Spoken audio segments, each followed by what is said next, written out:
Welcome to the Pindown, your Detroit Pistons podcast. I'm your host, Wes Davenport from Motor City Hoops and Detroit Bad Boys. And I'm Blake Silverman, writer for Detroit Bad Boys, covering everything Pistons, and news writer for Sports Illustrated. And we are coming to you guys live here on a Saturday afternoon, right as the Cleveland Cavaliers appear to be putting the stomping down on the Toronto Raptors. So unfortunate if you're rooting for the Raptors in that series. Game one does not seem to be going the way you might want.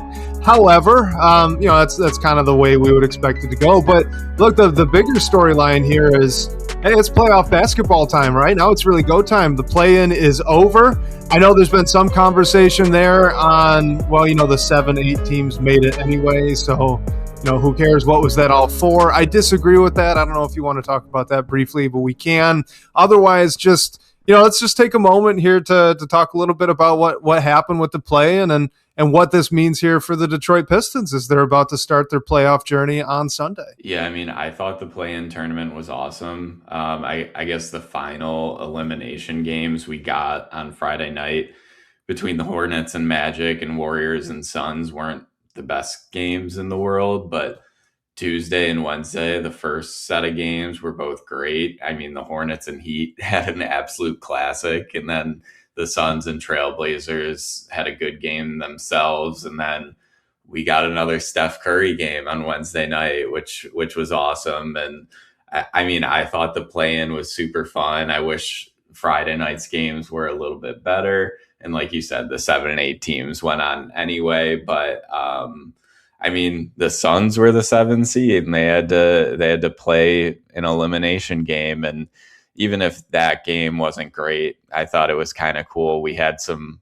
Warriors, maybe it was a nice bow on this iteration of the Warriors with Steve Kerr and Draymond Green getting tossed. And Steph will be back, but who knows what they'll look like. And then in the East, if you're a Pistons fan, even though the Magic just ran the Hornets off the floor, you had a rooting interest in that one. So now it's Pistons Magic. I haven't really seen the general consensus. I'd assume that most Pistons fans are happy that they're not playing the Hornets, but hey, the Magic look good. So like I said before, I think the Pistons are better than any team that was in the play-in, and I think they should take care of the Magic. But hey, when the Magic are on, they're a solid team. So I don't think it'll be a walk in the park either.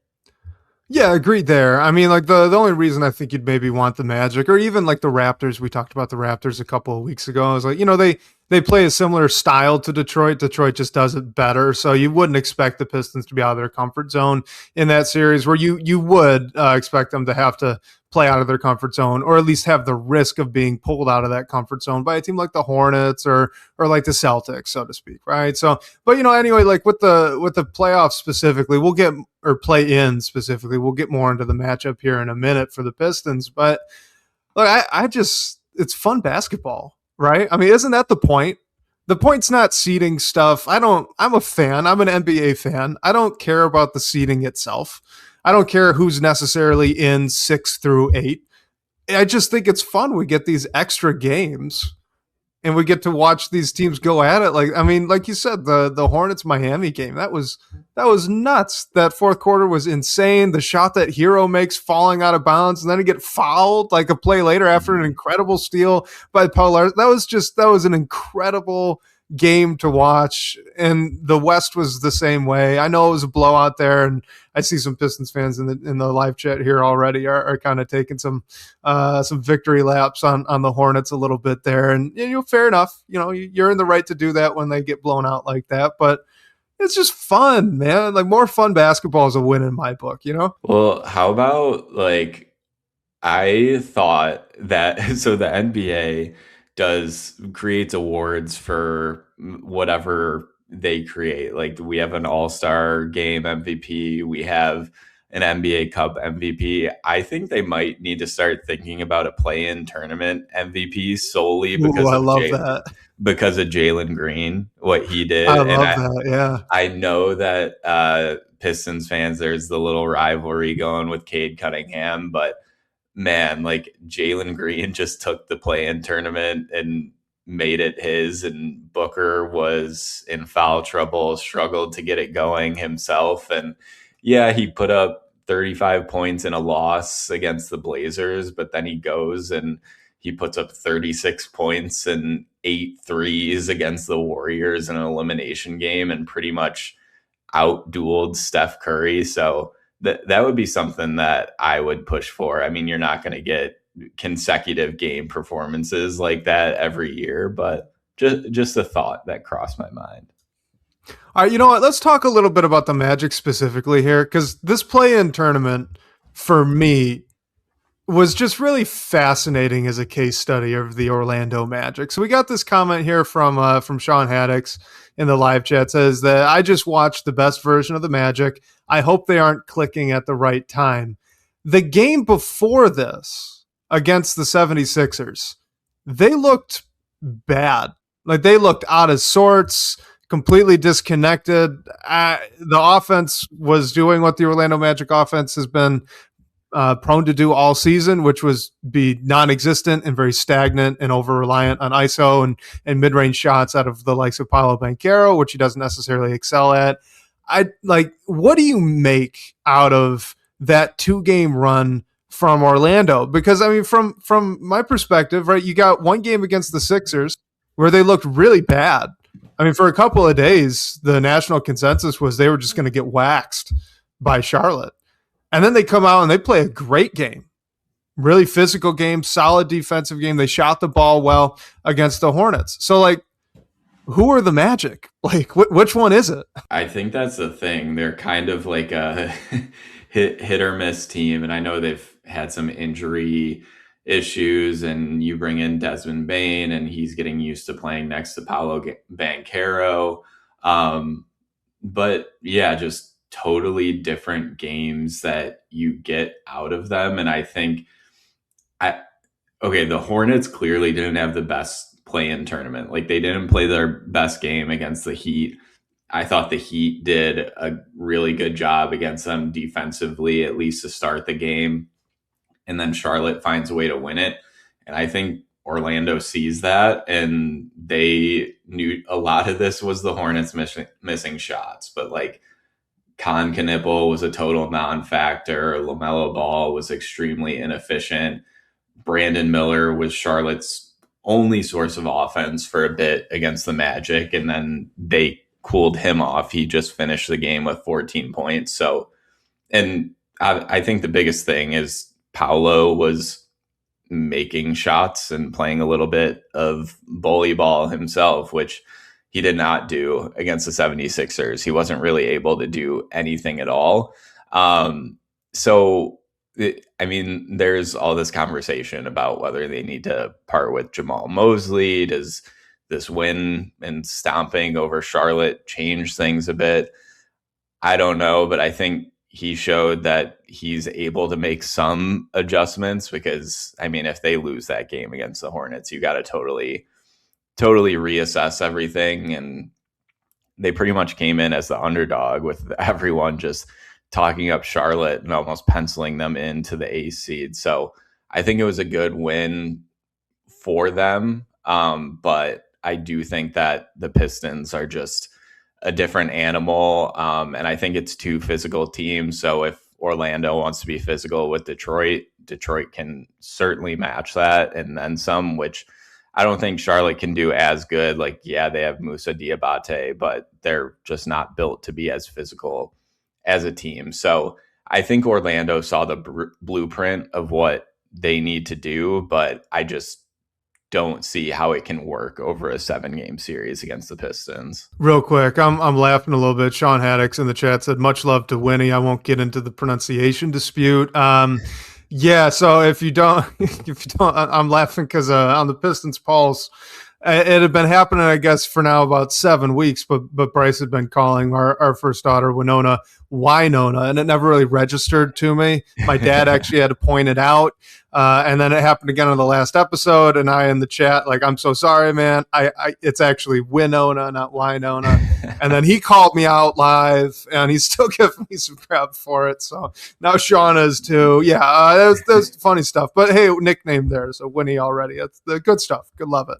But yeah, with the Magic, I was pulling together before our show, right? Just pulling together some team stats for Orlando. You know, you're looking, they're 15th in points per game. They're 19th in offensive rating. They're 13th in points allowed, 11th in defensive rating. They've got a basically break even net rating. They're 27th in 3-point percentage, 24th in attempt rate. For reference here, the Pistons, they're 18th and 29th respectfully. They're 25th in effective field goal percentage. So like what the Magic are a fairly talented team. They're pretty good defensively, but not as good as you would think. And their offense struggles. They don't have a lot of floor spacing. They really rely on getting the ball and scoring inside the arc.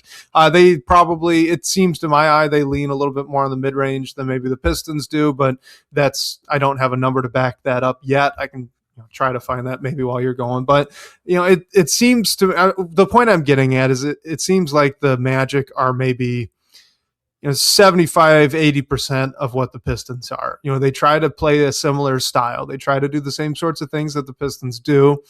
They just don't do it as well. And I think anytime you get into a series with two teams that look like mirror images of one another like that, it usually just goes to the team that does it better with some pretty solid consistency. I mean, you'd have to catch the Pistons on 4 off nights, basically. 4 off nights playing the style that they have grown accustomed to, that they try to enforce. I'm with you. I don't really see how I can see the world where it would happen. Like I could see this going 5 or 6 games because again, like the Magic, they are talented. I don't want to take anything away from Orlando here. Paolo's a great player. Desmond Bane's a Piston killer, right? He has been for the majority of his career. Franz Wagner's good. I know he's been struggling here, getting his feet back under him from that injury, but this is a really talented team. So if they get hot, yeah, I mean, you could go 5 or 6. I can't see them pulling it out, unless they suddenly show up and they're like, shooting 50% from 3 on high volume or something. If they fundamentally change who they are, okay, all bets are off. But otherwise, I can't see it. Yeah, and it's an interesting series because once upon a time, not very long ago, these two teams were sort of on comparable arcs. And I'd say Orlando had more momentum behind them as to being they're like a year ahead. That could take the next step in the East. They have that young star in Paolo. They seemingly figured out who their number 2 was in Franz Wagner, which was a huge question for the Pistons before this season. And now Jalen Duren rises into that, and then they make a big trade and deal for Desmond Bane to fill out their roster. But even with all that, it just seems like Paolo obviously is very hit or miss, and he's a great player. He's a threat to go off any night, but very up and down. And I just think overall, Orlando, yes, injuries were an issue, but they were never really able to just like get in a groove all season. I mean, they had a 7-game winning streak at one point in March, but 2 of those wins were over the Wizards. One of them was over the Mavericks and another against the Bucks. So it just seems like the Pistons, like they have a deeper roster too, which I think is the biggest telling point of like how this series can go heading into it. And I mean, the Magic have some good players coming off the bench. Like you have Anthony Black and Tristan da Silva. But the Pistons just are a deeper team overall. And I think that only helped them. And like, yes, the Magic are physical, but I think the Pistons are more physical on another level. And also they just have the best player in the series in Cade Cunningham. So it's like, again, since they are sort of similar teams, similar archetypes, like it's not out of this world to say that the Magic can upset the Pistons. It's just extremely unlikely based on everything we've saw thus far over the regular season. All right, I want to talk about this real quick because I've seen this a little bit online, and now I'm seeing it a few times in the live chat here. So this is Richard in the live chat, but there have been a couple others. Apologies for not pulling you guys up too, but he says that he thinks Detroit will be tested by the Magic, but wins. Charlotte was a clear mismatch, though. Do you agree with that? Like I've seen this as kind of the I wouldn't necessarily call it the prevailing wisdom with the online Pistons fan base right now, but it seems like a lot of people are of the belief that the Magic really exposed Charlotte's vulnerability to physicality, and that means that if the Hornets had won that game and had been playing as the 8th seed, that they would have been just kind of run out of the gym. Like, is that where you're at after seeing this play-in series, or do you disagree? I'm curious. I mean, I think it's a fair point, but overall, I don't think that the Hornets would put up four stinkers in a row like the game that they did against Orlando. I mean, both Orlando and Miami, I think, had solid game plans against Charlotte, and it was just take away LaMelo Ball and Con Knipple. And yes, both were a little bit fortunate that neither player was making shots at a clip that they normally do. But like,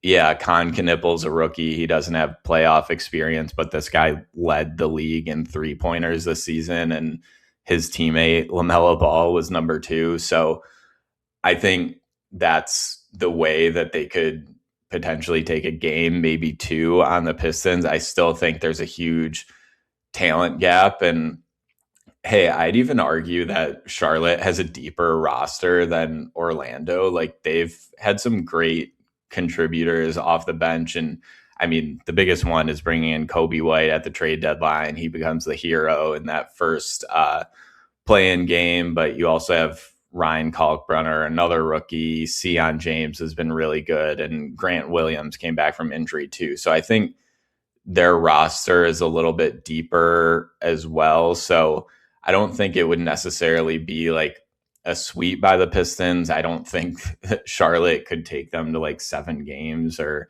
win that series by any means overall. But yeah, like the Pistons are just more talented than every team in the play-in. But Charlotte, I think a little bit of it was just how hot they were after the All-Star break. Like, no team wanted to see them really, which I think is a fair point. But yeah, the Pistons would have taken care of them easily, I think.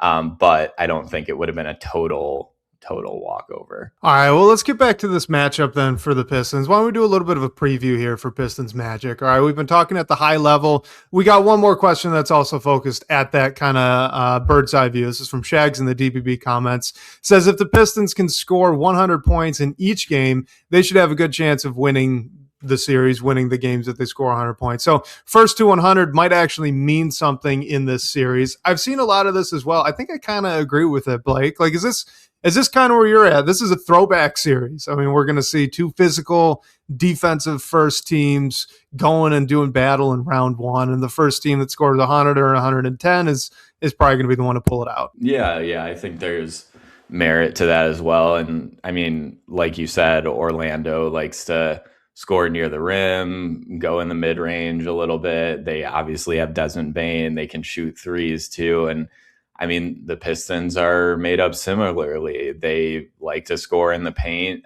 They have 3-point shooters, but it's not like they're not the best 3-point shooting team in the league. So when you match up 2 physical teams like that, I think more likely than not, you're going to see lower scoring totals. And yeah, it might be a bit of an old school series. And yeah, I agree with Shags here that maybe first to 100 is something that will mean something in this series.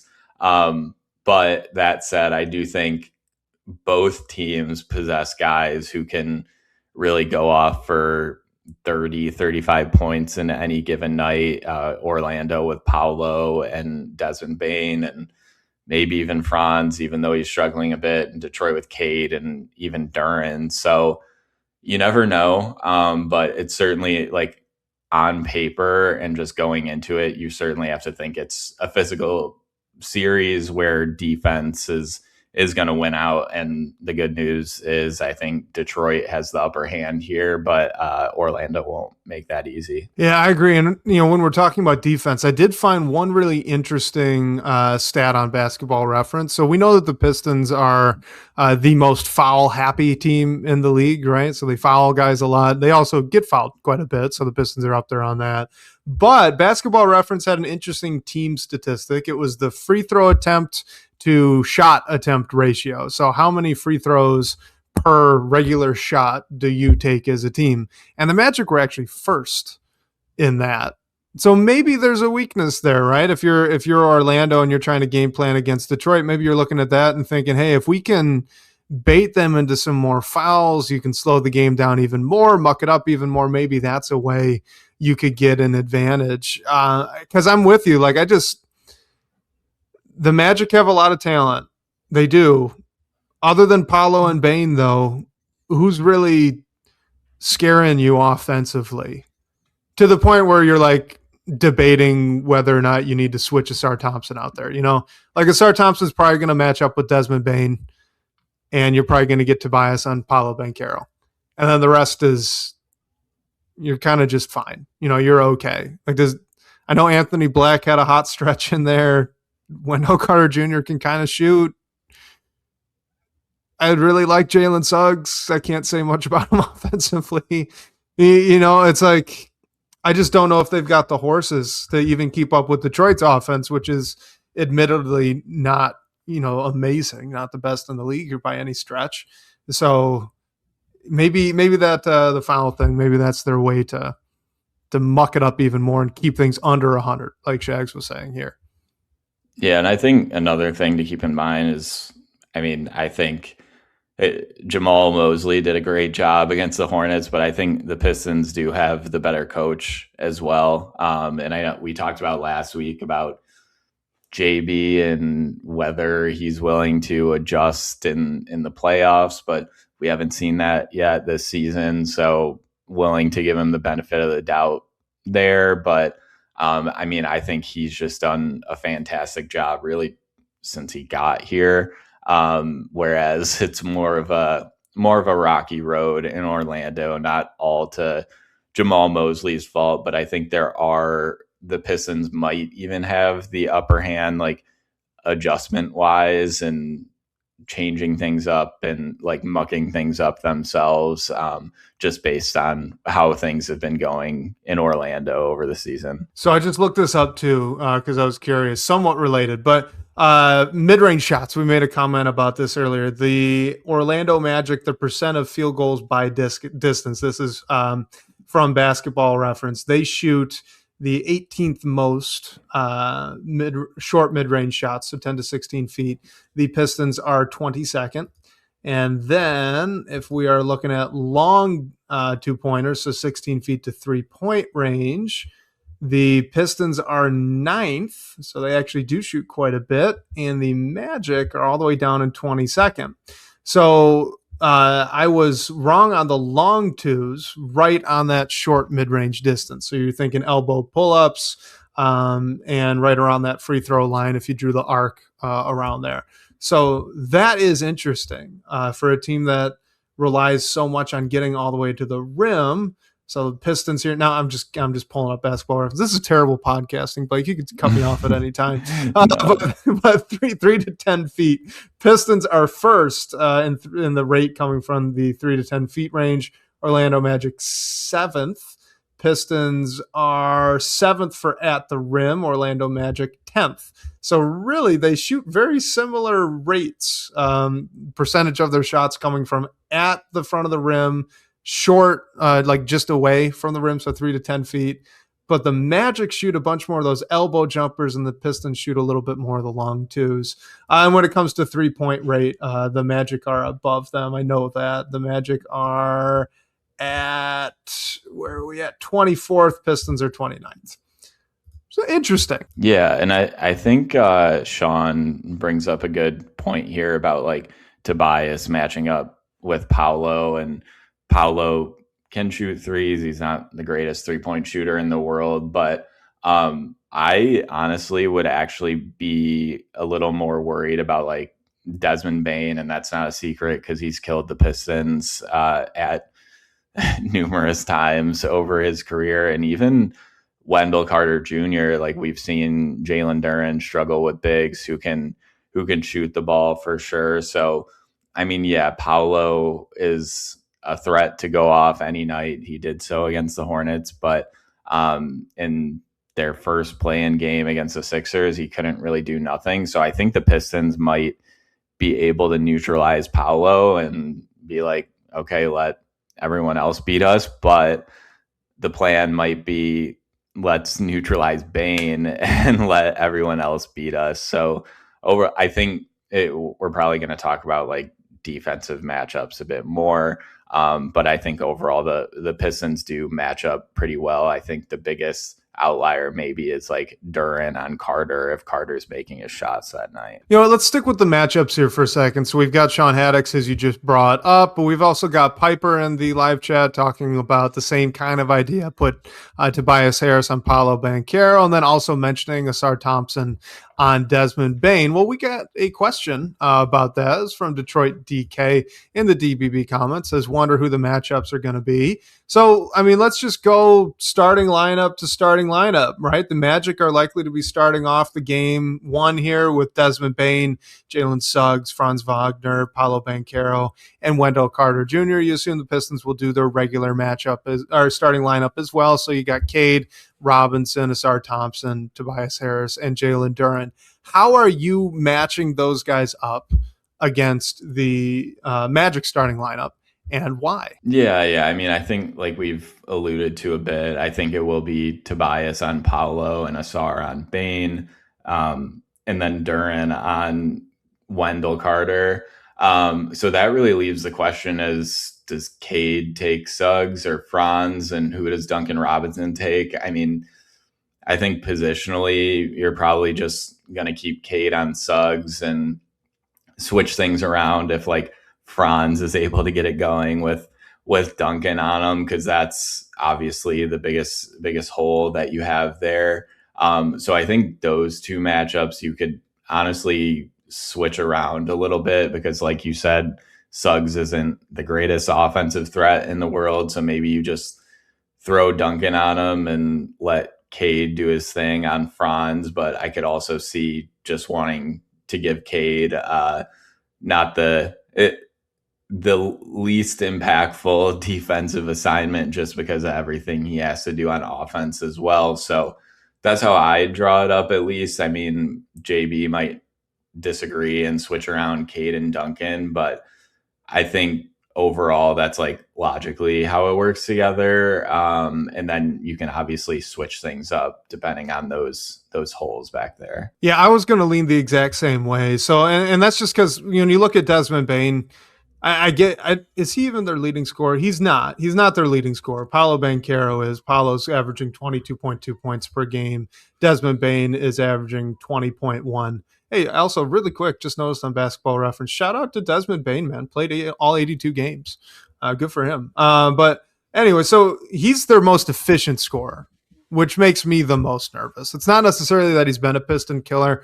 Obviously he has, but Desmond Bain's at a little over 48% from the floor and 39% from three. You compare that to a guy like Paolo. He's 46 from the floor, 30 from three. Like, yeah, I know that Paolo Banchero can be a difference maker. I know that he's a very good basketball player, but I think that you can have Tobias Harris just get really physical with him and try to bait him into some long mid-range jump shots and bait him into some threes. And you know what? If you lose a game because Paolo's chucking up threes, then you lost the game because Paolo chucked up threes. I'm cool with that. I'd much rather have Desmond Bain really neutralized by Asar Thompson. And then when it comes to Franz, like, he's only played 34 games this year. He's been really hot and cold these past, like looking at his past 5-game stretch here on Basketball Reference, you got 7 for 18, 8 for 13, 7 for 13, 4 for 10, 8 for 12. Like, he's had some good ones. He's had some bad ones. And he's a good scorer. I think you put Cade on him, and hope for the best there. I think Cade could probably put up a fight. I'm not too worried about Wendell Carter Jr. with Jalen Duren. I think Wendell Carter Jr. will have his hands full on the other end, too much so to to really be a massive threat on offense. And Jalen Suggs is just too easy of a candidate to hide Duncan Robinson, right? I mean, if you lose a game because Jalen Suggs got hot from three and scored, 30 points on you, like, okay, yeah, that's fine. I'm good with that. If that's how you lose, that's how you lose. That's fine. That'd be the equivalent of like, you lost the basketball game because Asar Thompson went for 30. Like, sure, if you're an opponent of Detroit, you take that. You take that if it meant that Cade was cold and Duran didn't do all that much, but you lost anyway because of Asar. Like, all right, fine. I think it's the same thing here with the Magic. So all that said, they pose a little bit of problems. I'm a little bit worried about Franz's size there and the way he can in that matchup with Cade. But on the other end, you got to assume that Cade's getting the Suggs matchup, and I feel pretty good about Duncan Robinson being able to get some space, running around off ball for threes. I feel pretty good about the space that Asar Thompson can cut into. Tobias and Paolo's been a good matchup recently, and all respect to Wendell Carter Jr., but he's not big enough. I think the Pistons are doing all right there, Yeah, and I mean, just on Suggs, like he's not out there to play or make 3 threes. I mean, he can make shots, which is nice, but he's there to be an impactful perimeter defender and help Orlando play how they want to play. So I don't think they'll even like go to him that much. I mean, obviously, if it's that they want to target Duncan Robinson and do switches, you'll have to involve Jalen Suggs in actions in one way or another. But yeah, I think overall that way just makes the most sense. And that's not to say that things couldn't change over the series if JB sees something different or Orlando's able to do something that he doesn't like. So I think that's the most likely way, but we could be surprised. Who knows? I do think that's one thing that I really want the Pistons to draw a line in the sand on. Switches. Do not let Desmond Bane switch Asar Thompson off of him. They let Jalen Brunson do that every now and again in the Knicks series last year. And Brunson was able to get a couple of mismatches. And yeah, it was helpful. You had Dennis Schroeder, right? And that was good. You were able to kind of mitigate some of that. But they've been better about it this season, about not letting Asar switch off the guy he's really primary matched up on.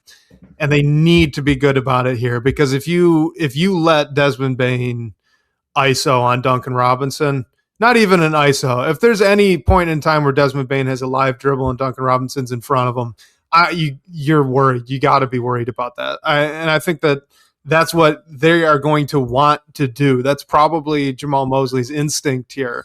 If I were in his shoes, that'd be mine, right? If we could just get Desmond Bane freed up onto Duncan Robinson, Desmond Bane's our best on-ball creator. He creates for himself. He creates for others. And we can really get the Pistons defense kind of on their heels by attacking Duncan.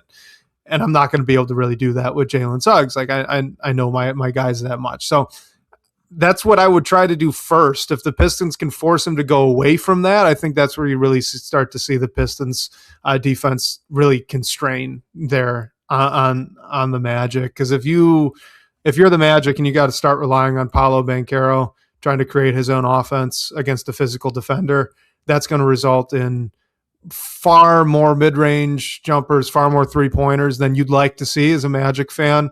Even though, yes, I think it was Piper here, Richard in the live chat saying that Paolo gets a lot of his production at the free throw line. Yes, he absolutely does. But if you could bump him, he will get off of his line. If you can hold him away from the rim, he will pull up for a midi.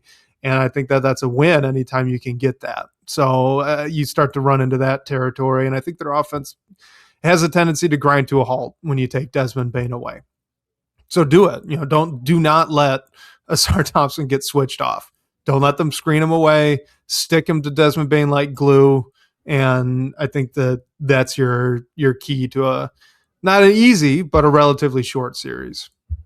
Yeah, that's what I was going to say too. Like, it's not a given, even with Asar Thompson on him, that Desmond Bane's going to be a total non-factor. I mean, we've seen it before. And I mean, Asar Thompson gives you as good a chance as anyone to limit Bane as much as possible, but he's a good enough player where he can he can still create offense. He can still make shots no matter who's guarding him. It puts a lot of weight on the shoulders of Asar Thompson, but I think he's the best possible player that you want in that scenario. Just stay out of foul trouble. Not to say that whoever comes in to and then checks Bane won't do a good job, but yeah, you want Asar Thompson to limit Bane as much as possible, and then that's really the recipe to take care of this series as soon as possible to hopefully get some rest in between rounds 1 and 2.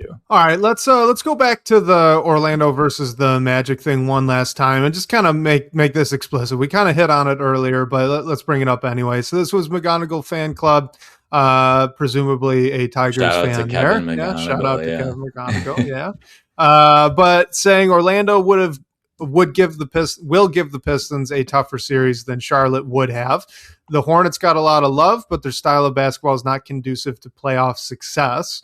So I guess the question I want to ask you with this one is that accurate? Like, is that what we saw out of the Charlotte Hornets there? Is the kind of, the spray and pray, shoot a bunch of threes, run the ball quite a bit, don't focus too much on defense? Is that just not sustainable playoff basketball, or were they just cold? I mean, I think this was very accurate until like midway through the season. Like, I think the Hornets proved that they can win playing that way, and like we saw in the play-in tournament, it's very volatile. Maybe we're right; it's not conducive to winning a championship, but I think the Hornets have numerous scorers that are electric enough where they give them a chance any game. Obviously, they need to make their shots.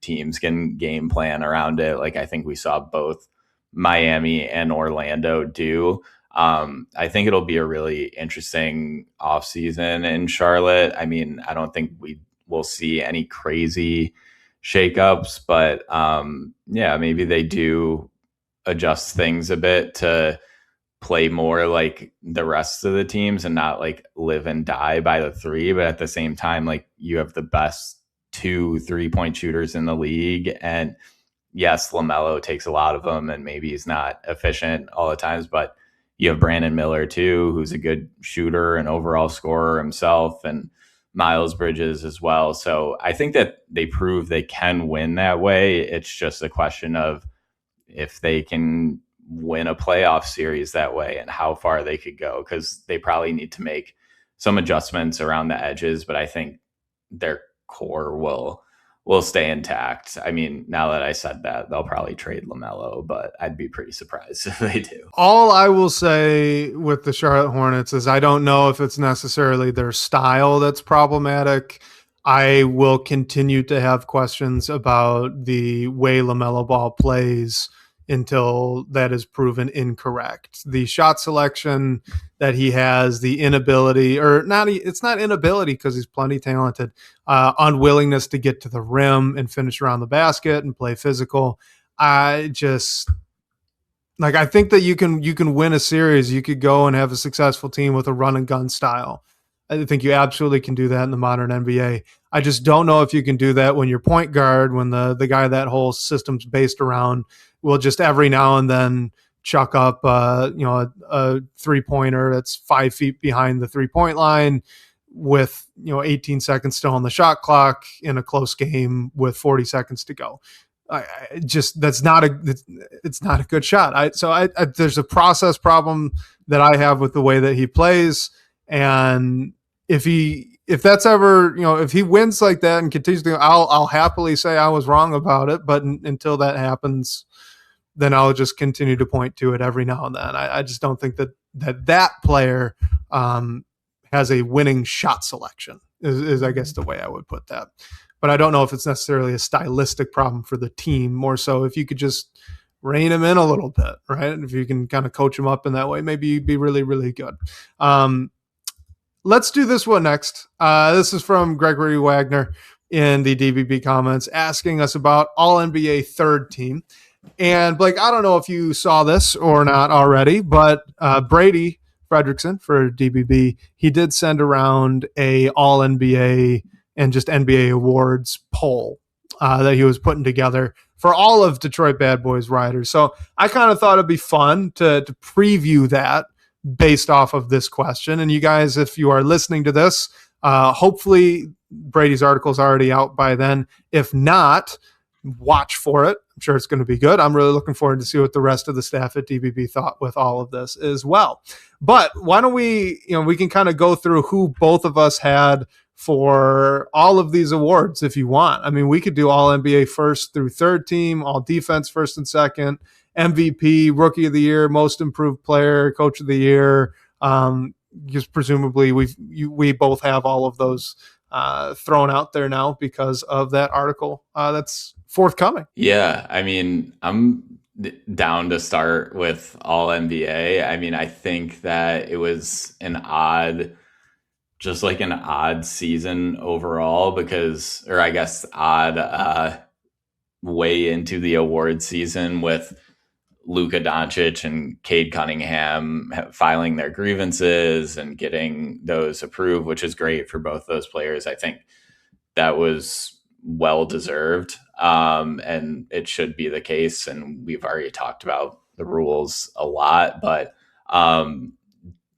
Cade and Luka both being eligible obviously takes up a couple all NBA slots. So I'm curious, like the biggest question for me is like, does that change Jalen Duren's status on all NBA? Because like I think he should still be on, but there are a ton of other players who are worthy too. And like, I mean, hey, I think Jalen Duren should probably even be second team, but just with some spots getting snatched up, I guess, by Cade, which is great, and Luka as well. Like Jalen Johnson's had a great season. Chet's had the best season yet. Jamal Murray made the All-Star team for the first time. Like, do you think Jalen Duren is firmly all NBA? I do. I mean, I obviously do not have a vote. We are not that important. No. I did. If I did, I would have him still as all NBA third team. And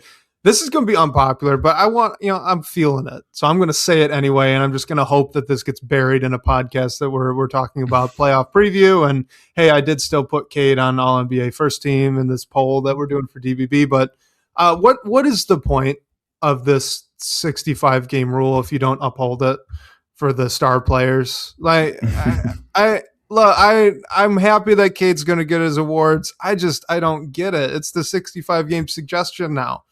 And that if this was like, respectfully, if this was like Jalen Duren, who's borderline for all NBA third team, if he was somehow not eligible because he had kind of a funky injury and he protested it, I can't say with 100% confidence, but I'm fairly confident it would not have been ruled in this way. So it's okay. So the top of the league guys, they can still they can get this waived. It doesn't hold for them, but I have a strong suspicion that if it were like a B+ level star, no, it's a 65 game rule. Sorry, pal, it's too bad for you. So I don't like if you're gonna have the rule, have the rule. If you're not gonna have the rule, then don't have the rule. I don't care, right? This isn't something that keeps me up at night, but I don't love the ruling that now like Luka and Cade are going to be eligible. All that's to say, my first team that I sent over to Brady for DBB, I voted SGA, Jokic, Cade, Wemby, and Luka. Second team, I had Jaylen Brown, Kawhi Leonard, Therese Maxey, Jalen Johnson, and Kevin Durant. Third team, Jalen Brunson, Donovan Mitchell, Chet Holmgren, Jamal Murray, and Jalen Duren. So I did. I do still think Duren should probably get that third team consideration here. Yeah, I'm with you. I mean, I think mine would be, and just to like run through it, I'd have Shea, Jokic, Wemby, Luka, and Cade, and then Kawhi, Jaylen Brown, Donovan Mitchell, Tyrese Maxey, and I'll give Jalen Duren the second team, and then. Just to round spicy. it out. I love it. I mean, I don't know. I think he's like firmly in there. And hey, 60 win team And okay, we've only named one Thunder player so far, so but I don't think Chet has a realistic chance for second team. So to round it out, that would just for me that would be KD, Chet, uh, Scotty Barnes, Jalen Johnson, and Jalen Brunson. So I think overall that'll probably like flip flop a bit. Maybe there's someone else that might get in, but yeah, I still think Jalen Duren is firmly in because I mean this doesn't matter in votes, but if he doesn't make it, that takes real money away for his contract, which is good for the Pistons, but not good for Jalen Duren personally. And I mean that's a lot of money, so there's no getting around that.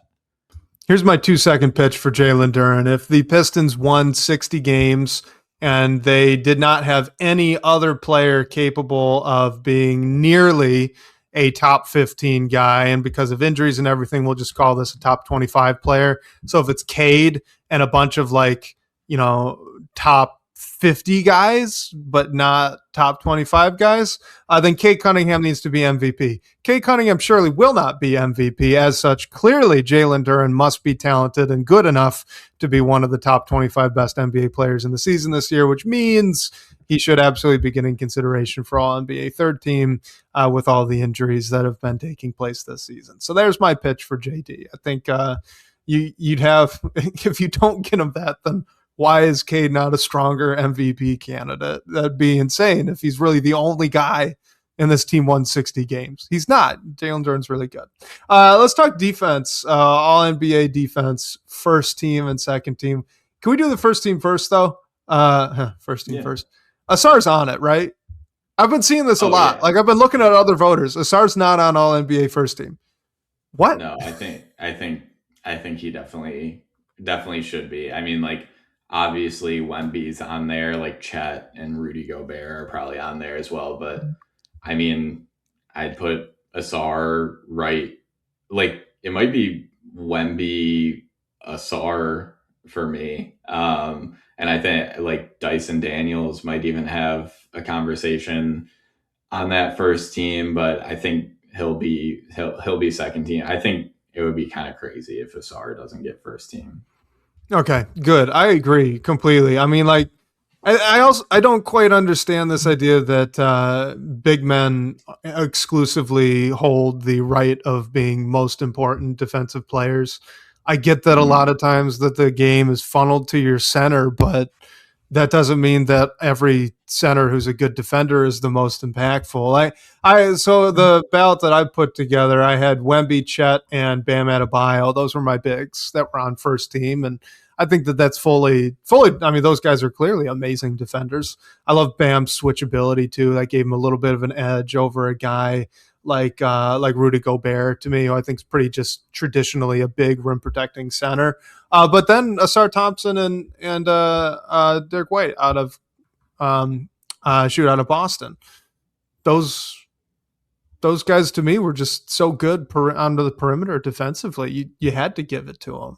I'm curious though now who would be on your second team? Yeah, so I think I don't know if I fully said it 1-1, but I think first team would be Wemby, Gobert, Chet, Asar, Scotty Barnes, and then after that, I mean, I think Dyson Daniels is just so impactful, so I'll give it to him. And then Bam, I think Amen deserves it as well as Steph Castle, and then with one more, I mean, like probably it's Derek White or maybe even OG Anunoby, but I think Tumani Kamara deserves some love as well. I think because of just where Portland is, like maybe he doesn't get in there, and Denny might have even been a miss in All NBA, but I think just Portland's record might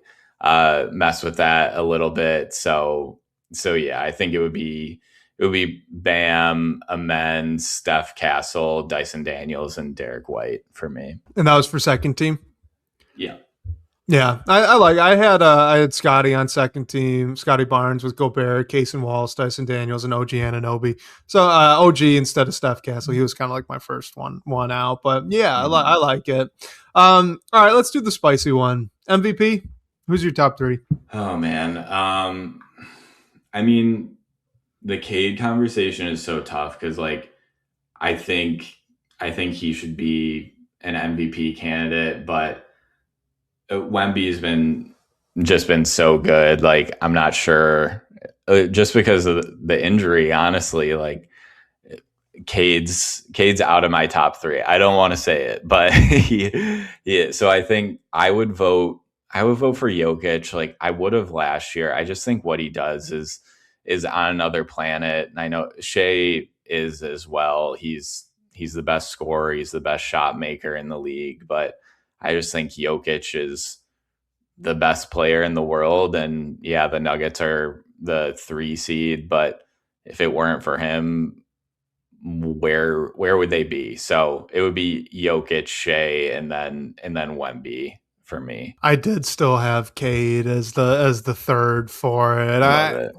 the the turnaround of this team and Yeah. the way he is everything runs through him, and he's also the locker room leader, and he's a pretty good defender in his own right on the perimeter. It's just I don't know, the 60 wins for the Pistons, first in the East, locking that up with some games to go. I couldn't not have Cade still get that third place vote. But yeah, for MVP, it comes down to SGA and Jokic. I win SGA in the for the DBB vote, but I'll be honest with you, that was just a total gut feeling. I don't even have like an argument that I want to give on why I think SGA deserves it instead of Jokic. Like they're so close to me.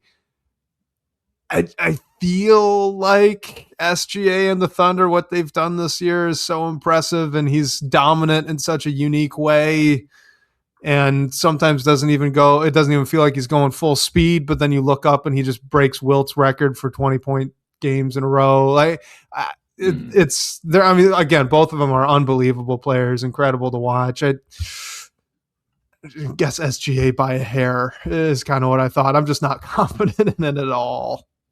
Yeah. And yeah, I'd still have Cade in my top five for sure. I'd have him Oh, for sure. four, even though Luca, Luca's the like, other one to bring up, right? Those are kind of yeah, the five guys. yeah, Luca led the league in scoring, but just how the Lakers are. I think if Cade can just, it's I know it's super annoying to put like such a big award in like an arbitrary stat pretty much, but if Cade can score just a little bit more, I think he would be uh just like a no doubt MVP candidate. I mean, it's hard to eclipse that level of Jokic and SGA, and with what Wemby's doing. And I know Wemby isn't leading the league in scoring or anything like that. It's if you look back at MVP winners, the only outlier that has scored around the same mark as Cade was Steph Curry in 2015. And like, other than that, all the recent winners are averaging like 26 points a game and at least, and that's Nikola Jokic, who's pretty much averaging a triple double too. So I mean, hey, I think Cade has a shot at some point in his career. It'll be hard because there's obviously only one player gets it, and there's so many incredible players here. So hey, if he can up that to 26, 27 next year, I think we're having a totally different conversation. Concaniple Rookie of the Year. Ooh, yeah, I'd give it to him. I know you're not like it's not really a team context award, but I just think being the best 3 point shooter in Yeah. the NBA, and that's not all he does, is incredible. I mean, Cooper Flag, great rookie season as well. I think it's close, but yeah, it would be Con for me. Yep, I'm in the same boat. VJ Edgecombe coming in third in my voting there. Mm-hmm. This isn't the best prospect award. I think that's still clearly Cooper Flag. Best rookie this season, and Khan has been doing it since the beginning of the season. Been consistent, like you said. first rookie to lead the league in threes. That's all big stuff. So I feel like you got to give it to him.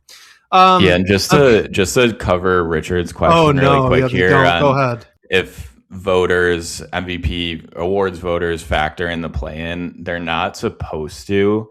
It's supposed to be a regular season honors. It got a little wonky this year because the league needed time for the Cade Luka situation, and ballots actually weren't sent out until that was finalized and play-in games happened. So they're not supposed to. Like, I'm guessing people did, but they're not supposed to. Recency bias is tough though, but it should be a hard no. Real quick, the Cavs did just lock up game one, 126, 113. So, the Raptors pulled back a little bit closer there. They were giving them a fight for about 2 quarters, and it seems like the top kind of blew off. But let's do the ones that Pistons fans really care about. At least in my book, I think really care about. Most improved player. Here's what I'm curious about, Blake. Before you even tell me who wins it, do you even have a third candidate for this? For me, there are two. There are two candidates for this award: Jalen Duren and Nickeil Alexander-Walker. Is anyone even else in the discussion to you? Oh boy. I don't think so, honestly. And I mean, I think Jalen Duren has a true case, but I think I would give the nod to Nickeil Alexander-Walker just because of what he's done as a scorer. He's really like taken another step, and yeah, he went into a different situation, and he's still a great defender, but I think he's a great shooter, a great scorer, and I think he's just reached another level this year. I mean, Duren's done the same thing, but I think Nickeil Alexander-Walker's like improvedness, that's definitely not a word, is just on a little bit higher of a level there. So yeah, I don't have a third either. That's why I was asking. Brady asked in the email for like 3 names, right? I mean, for like each of Denny, these, and I guess but does that even count? like, Yeah, I don't know. I don't know either. I was like, I can't even think of a third name to put to this. But just to give a little context, so in terms of points per game difference, yeah, Nickeil Alexander-Walker went from 9.4 to 20.8. All right, yeah, that's solid. Duren went from 11 point up. Nothing's loading for me anymore. 11 point something all the way up to 19 and a half. So really, really good from him as well. I think so. I do think it's really close. I want to give the nod to JD though, because I think the leap from solid starting center last season to now legit second best player on a 60-win team, second star, keeps the ship afloat when Cade goes out. I think that leap is far larger of a gap, even if the stats are close, right? Because look, what Nickeil Alexander-Walker's done has been incredible. It absolutely has, but the Hawks aren't as good, and he's not really the number. Like, he kind of is the number 2, but they got CJ McCollum out there, and he's playing his butt off as well. They got a really good center in Onyeka Okongwu, who, not the best offensively, but, he holds his own defensively too. So Michael Dompier brings up this is very subjective. Absolutely. I don't know. I want to give it to the guy that went from solid starter to second star, all-star type player, rather than the guy that went from, 6-man of the year candidate to really, really good 2-guard on a solid basketball team.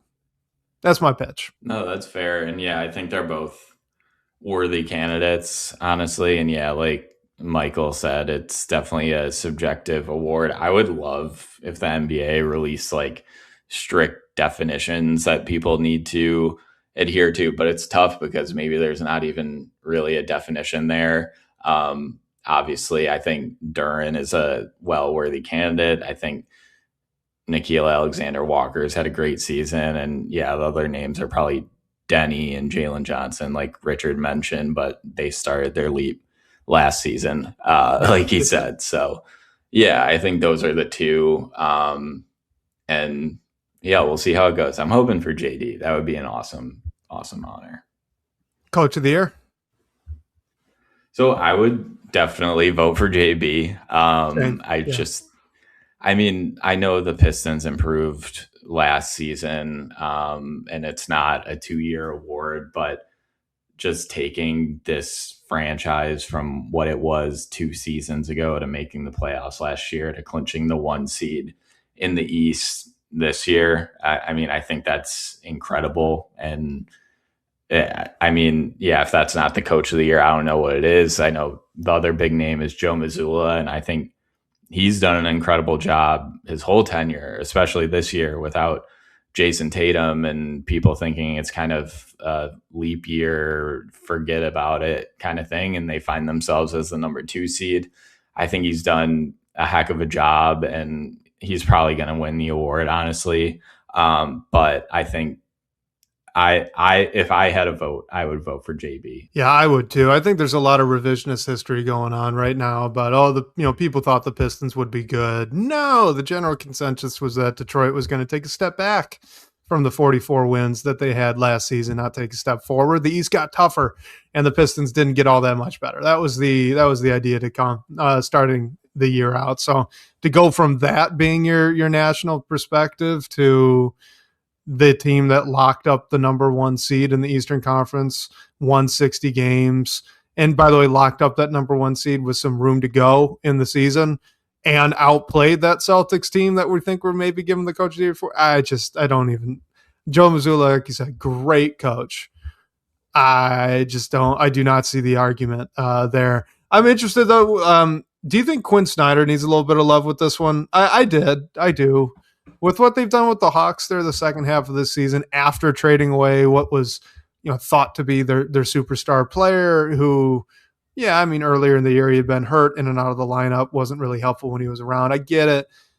But still, like that should have been on, and Kristaps too. Like those should have been blows, and instead they're just even better for it. I think a lot of that goes to Quinn Snyder. I do. I think he'd be in my top five, but honestly, I think I would give Mitch Johnson and even Jordan Ott from Phoenix a little bit of love before him. I know the Suns are the 8 seed, but to even be in the playoffs after you get rid of KD and Jalen Green's been good, and like it seems like they have something. But yeah, I think it's a great point. I think Quinn Snyder is a name that like hasn't really been talked about at all in Coach of the Year conversations, and he's definitely deserving because when Atlanta trades Trae Young, you think it means a rebuild, and yeah, they had Jalen Johnson, who looks like a player that you can build around for some time, but to be even better without your star point guard for the past 7 years and be in the playoffs as a 6 seed. And I think they have a real shot against the Knicks too, but he definitely deserves some love as well. All right, let's knock out two more questions before we wrap this one up. First, this is from Turia in the DBB comments.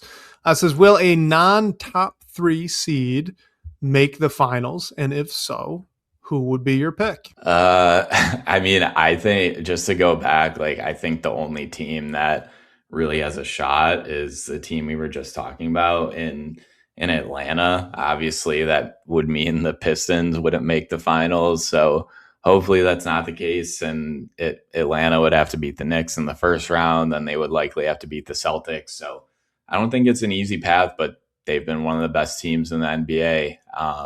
And since the calendar changed to 2026. I mean, in the West, you can look at the Lakers or Rockets, but both of them would have to play the Thunder in round 2.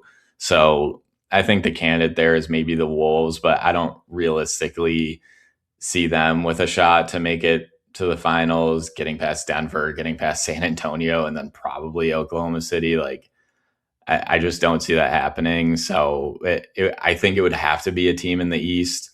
You can mention Cleveland too, but I would say my pick would be Atlanta if it's anyone. Yeah, I don't like with the Eastern Conference. I don't think it's happening. I think that the top. You could kind of do an asterisk here with the Cavs. The Cavs and Knicks to me are on a very similar level. But I really struggle to see anyone that's not Detroit, Boston, or New York really coming out of the East. I think what's interesting, if the Lakers can survive this 4-5 matchup and then get Luka and Austin Reeves back, or like get Luka and Austin Reeves back on the tail end of the 4-5 matchup here with the Rockets. I mean, Luka Doncic has done this before, dragging a team that's talented, yes, but not quite to the same caliber as some of the other teams in the conference, all the way to the NBA Finals. I could see a unfortunate reality where the Lakers get in it. Otherwise, I mean, your money's got to be on the Thunder or Spurs, right? I mean, like Yeah. those two teams have been the class of. I mean, honestly, in the second half of the year, kind of the class of the league, both of them, to finish the way that they did.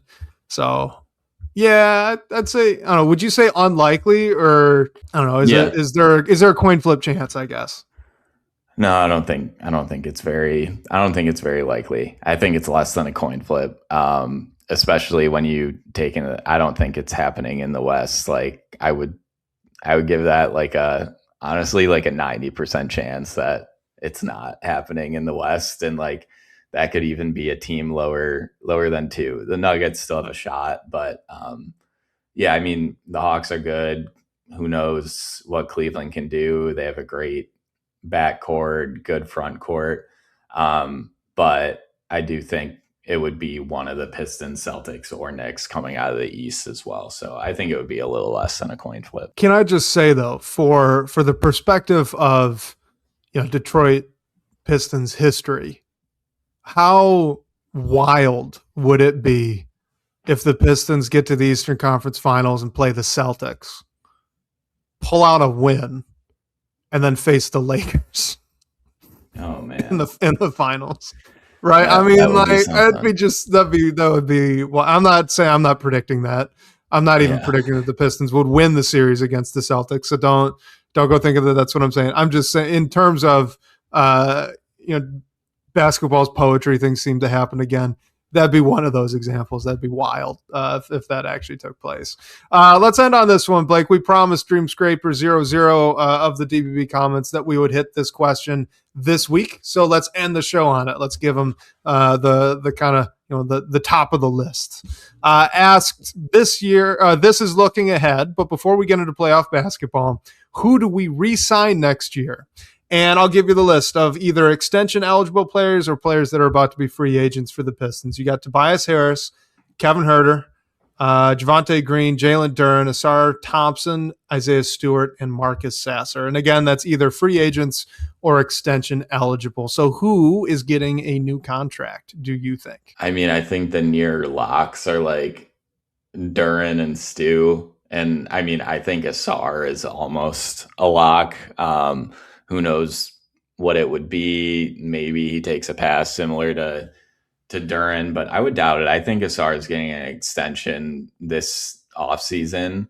And then, so that leaves Tobias, Kevin Huerter, Javonte Green, and Marcus Sasser.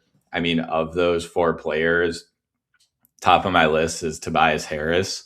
If you can bring him back on a smaller deal, that would be great. But I think Tobias might have some other interests out there and teams who are willing to pay him more. So we'll see what he does there. I would think he would want to stay here, but money talks. So who knows? I think that would be a Tobias Harris decision. I think the Pistons would definitely be interested in that. And then I would put Javonte Green almost in a similar boat to that. If you can just get him back on the same deal, I would do that every day in the week. Maybe he gets some other suitors out there as well. I think Kevin Huerter was always brought in as like help at the deadline. And I mean, maybe they retain him on a cheap deal, but I would be surprised. I'm not sure if they would. And I mean, Sasser, just with the emergence of Dennis Jenkins, like maybe there's still room for Sasser as a third guard, but maybe there's someone else out there. Maybe Sasser thinks he can get a bigger role elsewhere. So I mean, of those players, my top candidates to not be on the team next year are Herter and Sasser and even Tobias Harris, just because like another team could pay Tobias Harris a lot more money. Like I think the Pistons would 100% want him back. Yeah, I agree. I mean, I think with Tobias Harris, you're hoping to get him around the mid-level exception, if not just a little bit under. And, I feel like that's fairly likely. I don't know how many teams are going to be willing to pay him too much more. And if it's close, man, you got to think Tobias is going to be willing to come back. With the he likes Detroit, he likes the guys, likes the locker room, likes the coach, likes his role. I mean, I think Harris has a good shot at coming back. But of this list, I think it's Harris. I think it's Dern and Asar and Stewart getting an extension, and then everyone else. Sasser's not getting an extension. If you could get Kevin Herter on somewhere near like a minimum or what's left of the room exception, I could see that. How many teams are going to be willing to pay him too much more? I don't know. Maybe. Same deal with Javonte Green, right? But both of those guys, it's look, are you going to come back for really cheap? And if not, then go get your money. We're rooting for you. I think that's kind of the positioning there with those guys. So that'd be my list as well. Harris, Duren, Asar, and Stewart. So Duren, Asar, Stewart getting Asar, Stewart getting extensions. Duren getting a new contract.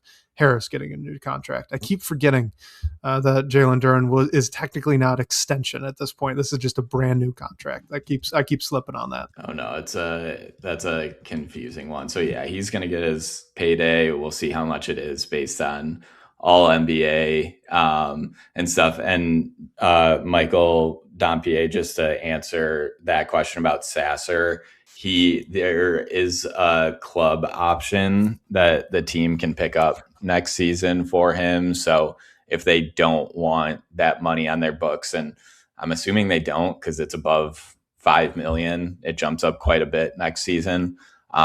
Decline that, sign him for a cheaper deal, or just decline it and Sasser signs elsewhere.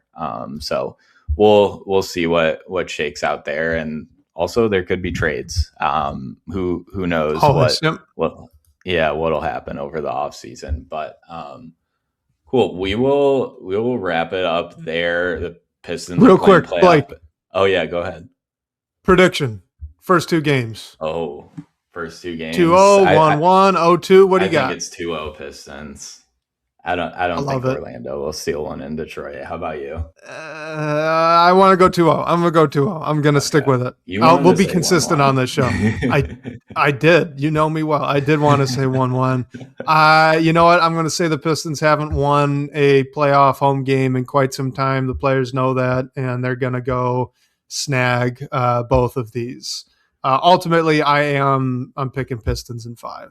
Yeah, I think I'd be aligned with. I mean, I think the max for this series is 6 as well. But we'll have actual games to talk about next week, which will be fun. Feel free to call our voice line to ask a question after you watch the games. Hear your voice on the show.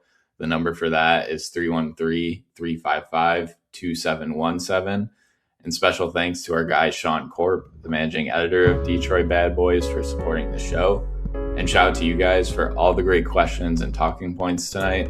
We'll catch you next week, whether on your commute or live with us on YouTube. We can't wait to talk more Detroit basketball with you all.